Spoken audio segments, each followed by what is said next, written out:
Health টিপসে আপনাদের সবাইকে স্বাগতম জানাচ্ছি। আমাদের আজকের আলোচনার বিষয় স্বামীর যৌনাঙ্গের তুলনায় যোনিপথ সংকীর্ণ, তাহলে প্রথমবার সঙ্গমে কি ব্যথা লাগবে? প্রশ্ন: আমার বয়স 20, আমার সঙ্গীর বয়স 24। আমরা দুজনেই পরস্পরকে খুব ভালোবাসি। আমরা আগামী মাসে বিয়ে করব। তার যৌনাঙ্গের তুলনায় আমার যোনিপথ খুবই সংকীর্ণ। আমার ব্রেস্টও তুলনামূলক ছোট। এটা কি পরবর্তীতে ঠিক হয়ে যাবে? কিভাবে আমরা স্বাভাবিকভাবে মিলিত হতে পারব?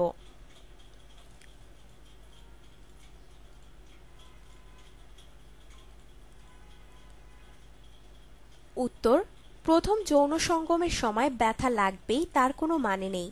অনেকেই কোনো ব্যথা অনুভব করে না। সামান্য ব্যথা লাগলেও সেটা খুব সহজেই সহ্য করা যায়। কিন্তু কিছু নারী ব্যথা লাগার ভয়ে এতটাই চিন্তিত থাকে যে যৌন সঙ্গমের আনন্দটাই ঠিক করে অনুভব করতে পারে না। ফলে প্রথম সঙ্গম সুখের হয় না। তাই প্রথম সেক্স করার সময় ব্যথা পাওয়ার ভয় করা অনুচিত।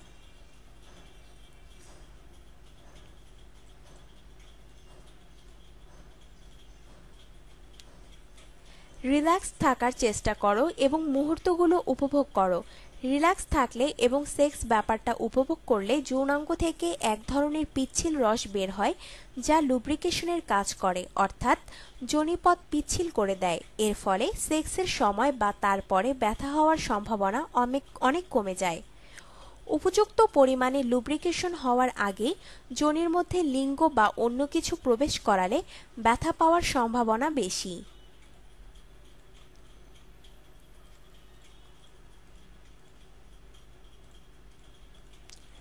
যদি তোমার সতীচ্ছেদ এখনও অক্ষত থাকে, তবে প্রথম যৌন সঙ্গমের সময় সেটা ছিঁড়ে যেতে পারে এবং তার ফলে সামান্য ব্যথা লাগতে পারে, যা মোটামুটি সূচ ফোটানোর ব্যথার মতো। তবে সতীচ্ছেদের গঠনের উপর নির্ভর করে এই ব্যথার মাত্রার হেরফের হতে পারে। অনেকের ক্ষেত্রে জন্মগতভাবে সতীচ্ছেদের মধ্যবর্তী ছিদ্রের আকার বড় হওয়াতে যৌন সঙ্গমের সময় সতীচ্ছেদ ছিন্ন হয় না এবং ফলস্বরূপ কোনো ব্যথাও লাগে না। সেক্স করার সময় সমস্ত রকম দুশ্চিন্তা ত্যাগ করে রিল্যাক্স থাকার চেষ্টা করো।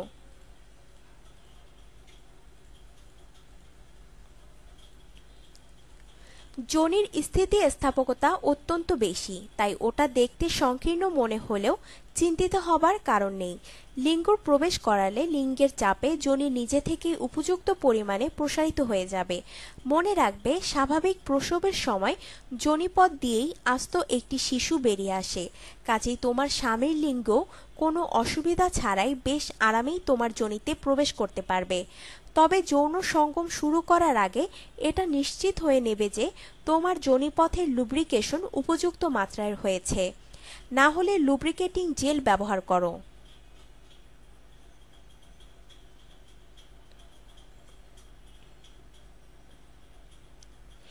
নিজের স্তনের সাইজ নিয়ে অকারণে চিন্তা করো না। ওটা অনেকটা জিনগত ব্যাপার। তাছাড়া দেহের ওজন বৃদ্ধি বা হ্রাস পাওয়ার সাথে সাথেও স্তনের আকারের পরিবর্তন হয়। প্রেগন্যান্সিতেও স্তনের আকার বৃদ্ধি হয়।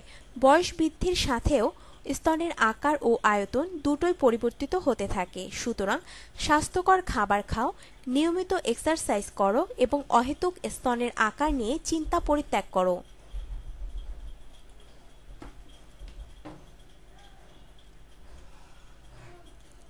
আপনার জীবনকে আনন্দময় করে তুলতে এবং বিভিন্ন স্বাস্থ্য টিপস ও পরামর্শ পেতে আমাদের চ্যানেল সাবস্ক্রাইব, লাইক ও শেয়ার করবেন। ধন্যবাদ।